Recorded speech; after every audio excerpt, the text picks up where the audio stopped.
Hello, I am Shivi TGT from Gyandeep Senior Secondary Public School, Shikohabad. Students, हमारा chapter second चल रहा है इसमें सिविक्स में। उसी चैप्टर को आगे बढ़ाते हुए एक्सप्लेनेशन को आगे ले जाते हैं स्टूडेंट्स। हमने इस चैप्टर में प्रीवियस आप थोड़ा सा इसको हम रिमाइंड कर लेते हैं। हमारा चैप्टर था डाइवर्सिटी, प्रिजुडाइज्ड एंड डिस्क्रिमिनेशन। ठीक है, विविधता, पश्चाताप और पक्षपात और भेदभाव, यही मतलब था इसका सबका। आपने इसमें बहुत सारी चीजें देखी। प्रिजुडाइज क्या होता है, डिस्क्रिमिनेशन क्या होता है, discrimination on the basis of colour कैसे करते हैं लोग, discrimination of the basis of caste किस तरह किया जाता है, ये भी आप इसमें देख चुके थे। एक स्टोरी थी, वो हम लोगों ने पढ़ी थी इसमें। इसके बाद हमने भीमराव अंबेडकर के बारे में बहुत सारी चीजें इसमें देखी थी, किस तरह से उन्होंने संघर्ष उठाए थे, किस तरह से उन्होंने दलितों को के लिए जो मिसबिहेव लोग करते थे, वो उनको बुरा लगता था, उसको उन्होंने रोकने की कोशिश की। और इसके बाद फिर हम लोग आ गए थे बच्चों क्रिएटिंग स्टीरियोटाइप्स पर। स्टीरियोटाइप का मतलब होता है बच्चों रूढ़िवादी होना, मतलब जो पुरानी प्रथाएं चली आ रही हैं उन्हीं बेस पर आगे की जिंदगी को चलाते चले जाना, चाहे उससे किसी का बुरा हो या अच्छा हो, कोई मतलब नहीं होता है ऐसे लोगों को।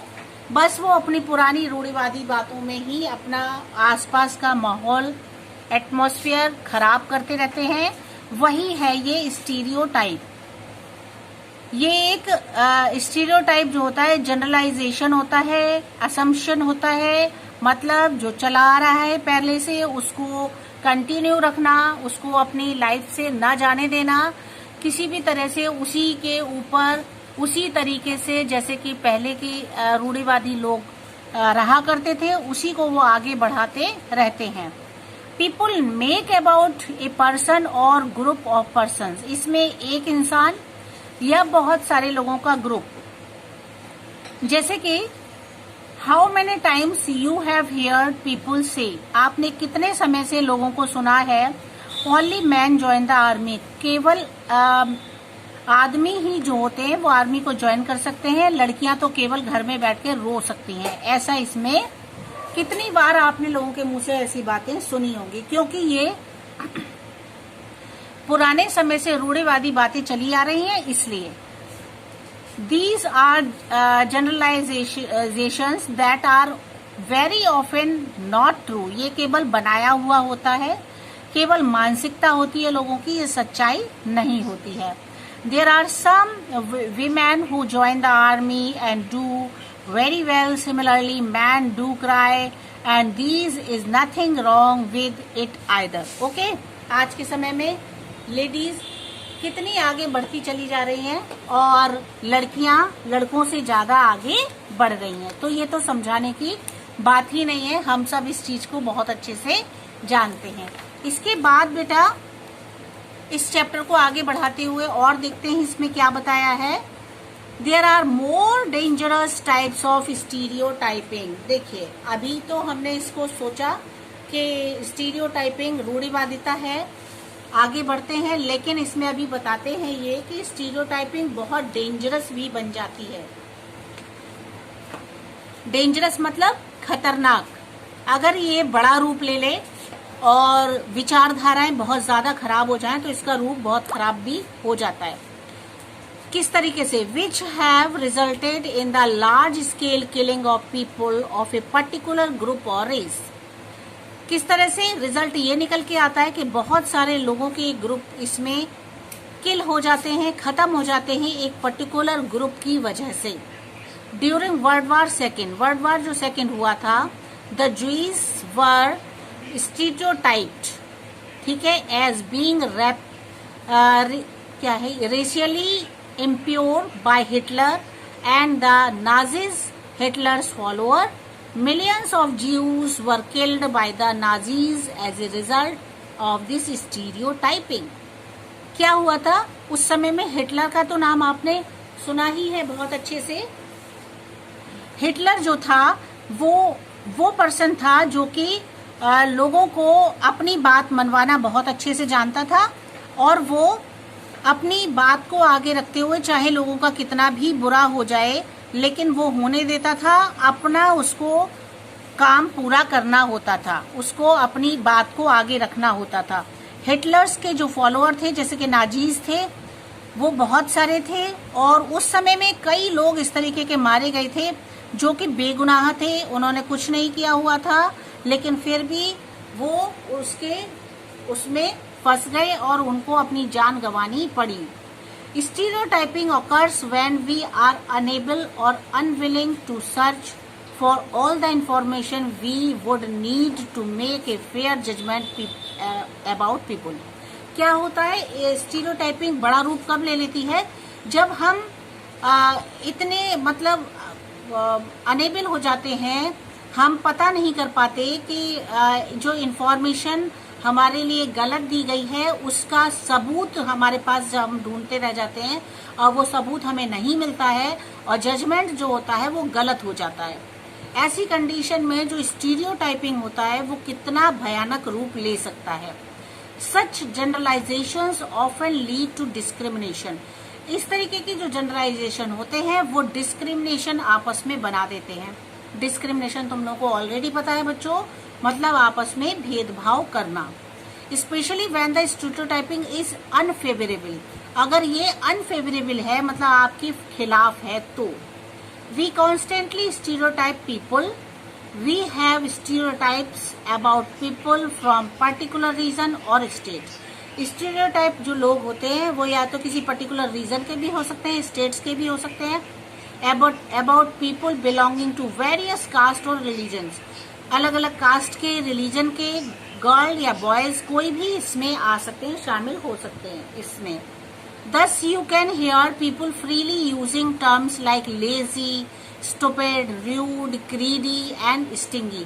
आपने लोगों के बारे में कई ये शब्द अक्सर हम सुना करते हैं, बहुत इजीली लोग एक दूसरे के लिए बोल देते हैं, लेजी, स्टूपिड, रूड, ग्रीडी, है ना, stings. When they talk about particular communities, जब किसी पर्टिकुलर कम्युनिटी के बारे में, समाज के बारे में बात की जाती है। all of us have prejudices about people who are different from us। बहुत सारे लोग ऐसे भी होते हैं जो प्रेजुडाइज को बहुत अपनाते हैं, मतलब हम अगर दूसरों से कोई हमसे डिफरेंट दिखता है, उसका बिहेव दूसरों हमारे से मिलता जुलता नहीं है, तो हम बहुत जल्दी अपनी एक मेंटेलिटी बना लेते हैं कि ये इंसान बैकवर्ड है, ये अच्छा नहीं है। We should stop and think. हमें ये रोकना चाहिए और सोचना चाहिए whether we are being fair to those people. हमें उन लोगों के लिए इस तरह से नहीं करना चाहिए, वफादार होना चाहिए, उनके लिए अच्छा सोचना चाहिए। Prejudice and discrimination can lead to violence and death। Prejudice और डिस्क्रिमिनेशन जो होता है ये कभी कभी इतना आगे बढ़ जाता है जिससे कि लड़ाई झगड़े होने लगते हैं, यहाँ तक कि डेथ तक हो जाती है लोगों की। As we saw during the anti Sikh riots of 1984, जैसा कि सिख धर्म में हमने देखा था एक 1984 में, and we continue to see every time communal riots break out in various parts of or this country। हमारे यहाँ अलग अलग पार्ट से लोग आते थे हमारे कंट्री में, ये हमने पहले देखा था जो सिख धर्म के हुआ करते थे। If we need to put an end to prejudice, अगर हम इस prejudice को रोक देते, डिस्क्रिमिनेशन को, स्टीरियोटाइपिंग को, each of us has to take a brave stand. हम सभी अगर हम अपने मन में ये बातें ना रखें, स्टीरियोटाइपिंग ना रखें, डिस्क्रिमिनेशन ना रखें, प्रेजुडाइज ना रखें, तो क्या होगा, हम सब अपने आप में एक ब्रेव इंसान बन सकते हैं। The next time jokes are made about a particular community, अगले समय एक पर्टिकुलर कम्युनिटी के लिए एक जोक्स बनाया गया और group, you could opt not to laugh. हमें कभी भी हंसना नहीं चाहिए। एंड वॉइस योर प्रोटेस्ट, हमारी आवाज दूसरों के लिए, सुरक्षा के लिए उठनी चाहिए, ना कि हमें दूसरों के ऊपर हंसना चाहिए। ठीक है, इसमें ये समझाया गया आपको। नेक्स्ट है इनइक्वालिटी एंड डिस्क्रिमिनेशन। ठीक है, मतलब हम आपस में एक दूसरे से मतभेद रखते हैं, इनइक्वालिटी रखते हैं, समानता नहीं रखते हैं, और डिस्क्रिमिनेशन, ठीक है, भेदभाव रखते हैं। अभी तक आप इस चैप्टर में यही सब चीजें देखते आ रहे हो। आपको अभी तक तो बहुत सारा अंदाजा लग गया होगा कि मैं किसके बारे में बात कर रही हूँ, या ये जो है इनइक्वालिटी और डिस्क्रिमिनेशन है, आप ऑलरेडी समझ चुके हैं। ठीक है, inequality is another basis of discrimination. Inequality क्या होता है? ये एक तरीके का डिस्क्रिमिनेशन होता है। Inequality takes on various forms like the unequal distribution of wealth. किसी से भी रिलेटेड हो सकता है ये आपका डिस्क्रिमिनेशन, इनइक्वालिटी जो होता है, चाहे ये वेल्थ से लेकर के हो, चाहे स्टेटस से लेकर के हो, चाहे मैन और वुमेन से लेकर के हो, ये किसी भी बेसिस पर हो सकता है ना, आपस में भेदभाव।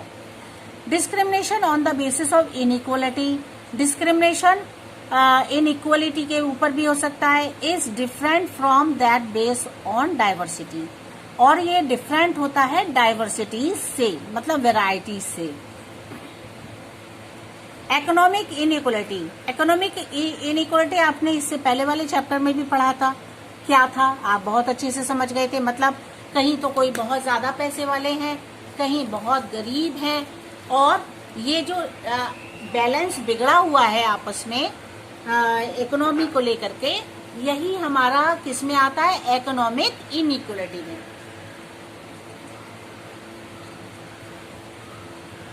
ठीक है बच्चों, तो आप देख रहे होंगे कि आपने देखा था जो सर्वे हुआ था, गवर्नमेंट ने किया था आपका, उसमें निकल के आया था कि बहुत सारी हमारी जो पब्लिक है वो लगभग, आप देखो पीछे आपने देखा था प्रीवियस चैप्टर में, आपने देखा था किस तरह से उसमें दिखाया गया था कि जो आपका, देखिए इधर आपने देखा था डाइवर्सिटी वाले चैप्टर में, आपने देखा था पॉवर्टी लाइन है ना, देखो हाँ ये है इकोनॉमिक इनइक्वालिटी। ठीक है, इसमें आपने देखा था कि 2011 और 12 में सर्वे हुआ था जो गवर्नमेंट ने किया था, उसमें 27.5% पॉपुलेशन जो थी पॉवर्टी लाइन से बिलो थी, है ना। कंडीशन इतनी खराब हमारी इसमें, तो वही बेटा इसमें भी है इकोनॉमिक इनइक्वालिटी, वो ही इसमें दिखाया गया है।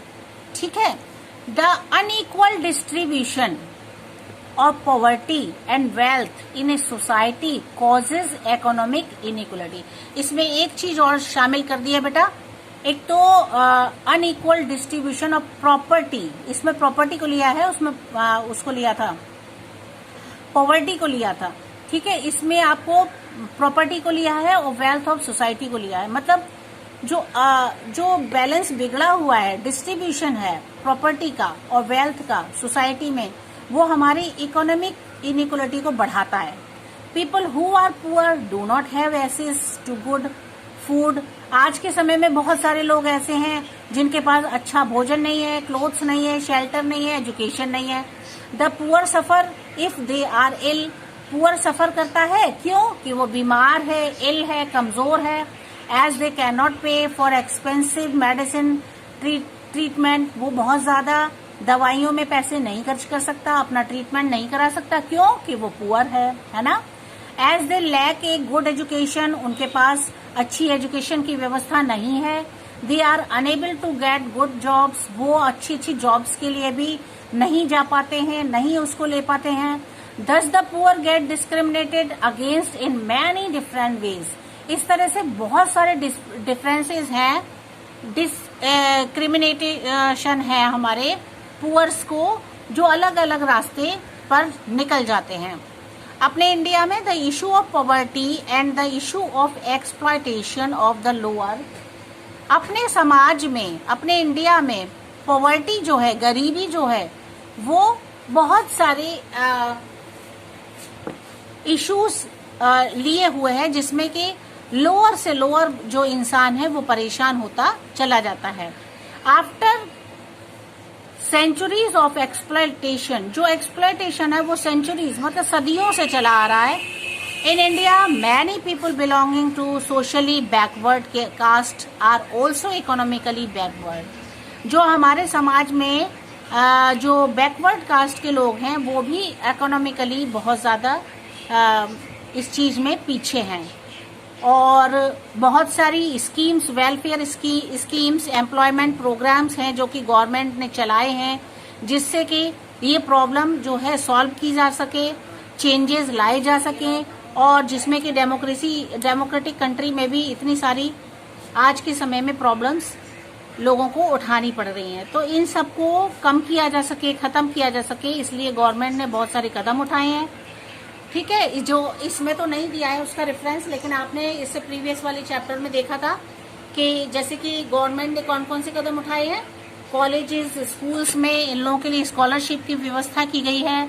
इसके अलावा बहुत सारे गवर्नमेंट जॉब्स हैं जिसमें कि इनके लिए सीट्स रिजर्व कर दी गई हैं कि सबसे पहले इनके लिए गवर्नमेंट जॉब मिलेगा, उसके बाद फिर जनरल वालों को मिलेगा। इस तरह से इनके लिए सीट रिजर्व कर दी है, जिससे कि लोग इनकी इज्जत भी करने लगे और समाज में इनका एक स्थान बन सके। ठीक है बेटा, जेंडर इनइक्वलिटी को थोड़ा सा हम लोग देख लेते हैं। Gender inequality is a form of discrimination that has been practised against women for hundreds of years now. आप देखो, सदियों से इस तरीके का जो जेंडर इनइक्वलिटी है ये हमारे समाज में औरतों को झेलना पड़ रहा है सदियों से। The girl child is given less importance and attention in term of health care.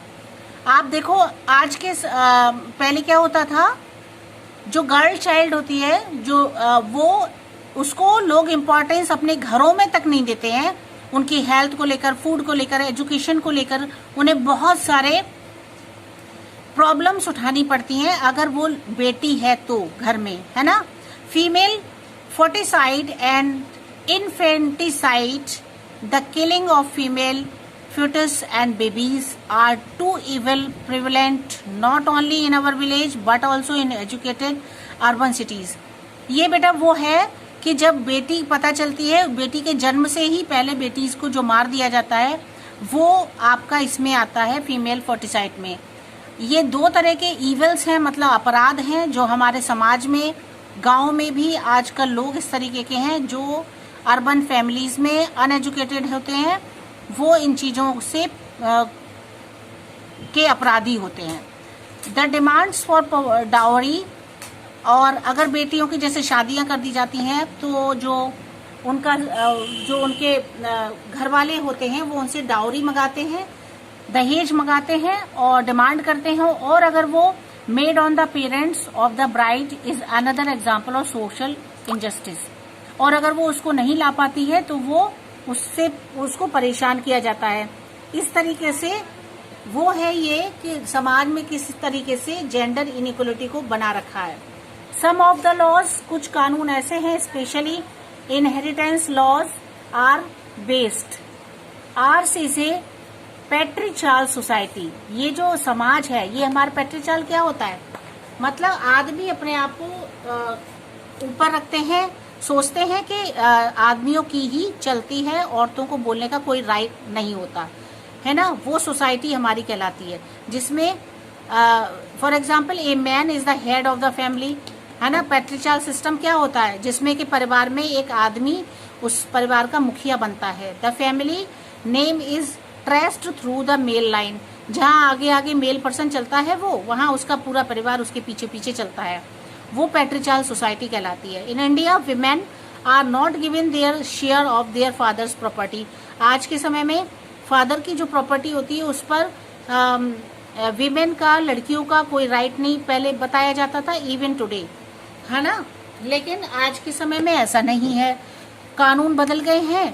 तो though the law has given Hindu women equal rights to inherit property. आज के समय में जो जितना राइट बेटे का होता है उतना ही इक्वल राइट बेटी का भी माना गया है। इस तरह से कानून बनाए गए हैं। तो it will be a long time before women are actually given a share of their ancestral property. ठीक है, और इस तरह से अपनी प्रॉपर्टी में शेयर विमेन को भी बराबर का ही दिया जाने लगा है। A number of steps has been taken for the emancipation and empowerment of women. आज के समय में बहुत सारे कदम ऐसे हैं लिए जा रहे हैं जिसकी वजह से वुमेन की स्थिति कंडीशन अच्छी हो सके। Education of the girl child is being given a lot of importance. जो गर्ल चाइल्ड होता है उसको एजुकेशन देने से बहुत सारे इम्पोर्टेंस होती है, बहुत सारे बेनिफिट्स होते हैं। Laws to prohibit dowry and child marriages, जो दहेज को लेकर के और बाल विवाह जो होते हैं उनको हेल्प टू इम्प्रूव, इनको इम्प्रूव किया जाए, इनको खत्म किया जाए। The status of women though in a small way if women are educated, अगर औरतें पढ़ी लिखी हैं, इन इकोनॉमिकली इंडिपेंडेंट है, अगर वो उनके पास आर्थिक स्थिति उनकी अच्छी है, they will be able to understand and fight better for their rights. उससे क्या होगा, वो ज्यादा अच्छे से समझ सकती हैं और अपने अधिकारों के लिए बेटर करने के लिए अपने अधिकारों को समझ सकती हैं, उनके खिलाफ लड़ सकती हैं। The constitution has given special concession to women in various fields. Government ने क्या किया है, कॉन्स्टिट्यूशन ऐसे बनाए हैं कि वो बहुत सारे कंसेशन दे रखे हैं विमेन के लिए अदर फील्ड्स में। रिजर्वेशन दे रखा है, 33% सीट्स विमेन के लिए रिजर्व कर दी गई हैं पार्लियामेंट में, ठीक है। But it is an uphill task to remove centuries of injustice. लेकिन इतना ही काफी नहीं है, हमारा जो सदियों से जो चला आ रहा है इनजस्टिस, अन्याय, humiliation and lopsided domination by only acts of legislation. लेकिन फिर भी समाज ऐसा है कि आज भी इतना होने के बाद भी इन चीजों को खत्म नहीं कर पा रहा है। ये बहुत ही दुख की बात है ना। Caste clashes, communal violence, dowry death are common even today, है ना। कास्ट क्लैश करती हैं, मतलब जाति भेद, कम्युनल वायलेंस, समाज में जो हिंसाएं हो रही हैं, डाउरी डेथ, दहेज के लिए लड़कियों को मार देते हैं, ये बड़ा कॉमन सा आज के समय में बन गया है। And attitude change is essential to overcome their social obstacles, है ना। बहुत सारे ऐसे सोशल ऑब्स्टेकल्स हैं जिससे कि लोग अपनी स्थिति को सुधारना चाहते हैं। And only education can being this in, केवल एजुकेशन है जो कि इसको बना सकती है, इसको जो सदियों से चला आ रहा है इसे खत्म कर सकती है। Have a discussion in class examining prejudiced against people who can not speak English. Wow, very good, बहुत सुंदर। एनरिचमेंट तो बहुत अच्छा है ये बेटा, एक्टिविटी सो स्वीट। इसको तो अगर क्लास हो तो इसे बड़े आराम से करो, और अगर किसी ने नहीं किया इंग्लिश स्पीकिंग के लिए, have a discussion in class examining prejudice against people who cannot speak English, जो इंग्लिश नहीं बोल पाते हैं उनके लिए डिस्कशन होना चाहिए। चलिए, अवर कॉन्स्टिट्यूशन प्रोटेक्ट्स डाइवर्सिटी। हमारा कॉन्स्टिट्यूशन किस तरह से डाइवर्सिटी को प्रोटेक्ट करता है।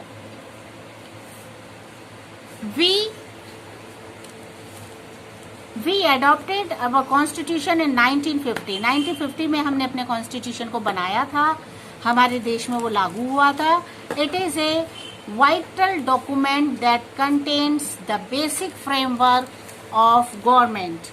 वो हमारी गवर्नमेंट के फ्रेमवर्क को तैयार किया गया था। And the right of the people of India, हमारे अधिकारों को जो लोगों तक पहुंचाया जाना था वो लोगों को अधिकार दिए गए थे। द प्रेम्बल और the introduction to the constitution has declared India a sovereign. ठीक है, ये जो है इसमें ये बता रहे हैं कि जो हमारा इंट्रोडक्शन दिया गया था कॉन्स्टिट्यूशन का, डिक्लेयर किया गया था कि हमारे संविधान में किस किस तरीके से ये जो लागू किया गया था, ये हमारे लिए जानना बहुत जरूरी था। जिसमें कि आप देखिए sovereign, socialist, secular democratic Republic and guarantee social economic political justice, जो सबको इसका इनसे रिलेटेड कौन कौन से ऐसे कदम थे जो कि हमारी गवर्नमेंट ने आगे बढ़ाए। अब बेटा थोड़ा सा ही आपका ये रह गया है। Our constitution lays down an impressive list. हमारे कॉन्स्टिट्यूशन ने बहुत सारी एक लिस्ट तैयार की थी जिसमें हमारे फंडामेंटल राइट्स बने हुए थे, बताए गए थे कि कौन कौन से हमारे राइट्स हैं। That offers to all citizens, जो हमारे सिटीजन्स को बहुत सारे अधिकार दिलाते हैं, जिससे basic freedom which alone can make life significant and democracy fruitful, जिससे क्या होता है हमारी लाइफ बहुत अच्छी बन सकती है, डेमोक्रेसी बहुत फलदायक बन सकती है। Some of the important fundamental rights include the right to freedom, जो हमें फ्रीडम होती है रिलीजन को लेकर के, इक्वलिटी को लेकर के, फ्रीडम ऑफ स्पीच, हमें जो भी कुछ बोलना है हम फ्रीली बोल सकें, वो हमारा राइट कहलाता है, हमारा फंडामेंटल राइट्स के अंतर्गत आते हैं जो हमें गवर्नमेंट ने प्रदान किए हैं। फिर बेटा एक और हमारा इसमें पैरा रह गया है, इसे फटाफट देख लेते हैं। Fundamental rights can be enforced in a court of law. Fundamental right जो है वो हमारे कानून के द्वारा बनाए हुए कोर्ट के लॉज हैं। The right to equality is one of the most important fundamental right है। जो इक्वलिटी है, समानता का अधिकार है, वो हमारा सबसे ज्यादा इम्पोर्टेंट कॉन्स्टिट्यूशन में राइट बनाया गया है, जो हमारे सिटीजन्स को दिया है हमारी गवर्नमेंट ने।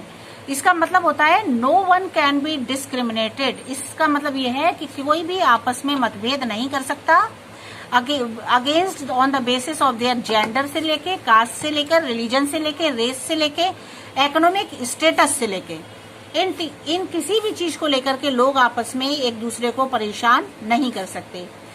If this right is violated you can seek it's enforcement through a court of law. अगर आपका राइट लीगल है और आप सही बात कर रहे हो तो आप उसके लिए कानून तक, कोर्ट तक जा सकते हो। The fundamental rights also ensure, fundamental ये भी बताता है कि सिटीजन जो इंडिया के हैं have the right to practise the religion of their choice. वो अपनी मर्जी से, अपनी चॉइस से धर्म को भी चुन सकते हैं। द कॉन्स्टिट्यूशन ऑफ इंडिया दस protect and encourage diversity.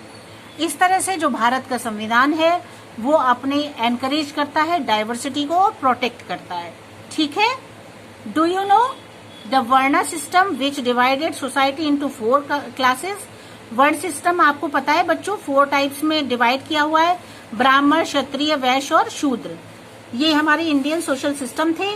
Individual status influence in society were determined by birth, जो बर्थ से लोगों को जन्म से दिए जाते थे। ब्राह्मण जो थे वो मंदिर के पुजारी होते थे। Who had access a sacred literature and perform sacrifices and rituals. उनको इतना अधिकार था कि जितने भी समाज के धार्मिक काम है वो वही करेंगे। क्षत्रिय वर द वॉरियर्स, और क्षत्रिय जो होते थे वो योद्धा होते थे। वैश्य जो होते थे वो मर्चेंट्स होते थे।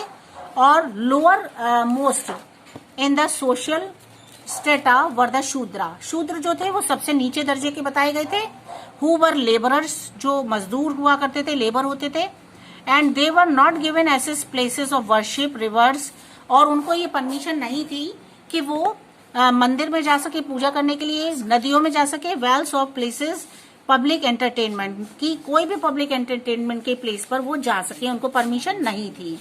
ठीक है। दे वर humiliated and considered untouchables and their more presence was though to pollute the environment। इससे क्या होता था, जो हमारा समाज था वो बहुत ज्यादा पॉल्यूटेड होने लगता था अगर अनटचेबल्स लोगों को के लिए बुरा व्यवहार किया जाता था। तो इस तरह से बेटा आपका ये चैप्टर कंप्लीट हो चुका है। आप इससे क्वेश्चंस निकालेंगे छोटे छोटे और हार्ड वर्ड्स निकालेंगे, जो कि अनलिमिटेड है, इसमें बहुत सारा दिया हुआ है मैटर। आप इसमें से निकाल के क्वेश्चन आंसर्स करते रहिएगा और आप वर्ड मीनिंग्स याद करेंगे, मुझे दीजिएगा। ओके बच्चों, सेफ रहिए, हेल्दी रहिए, खुश रहिए। Okay, bye bye.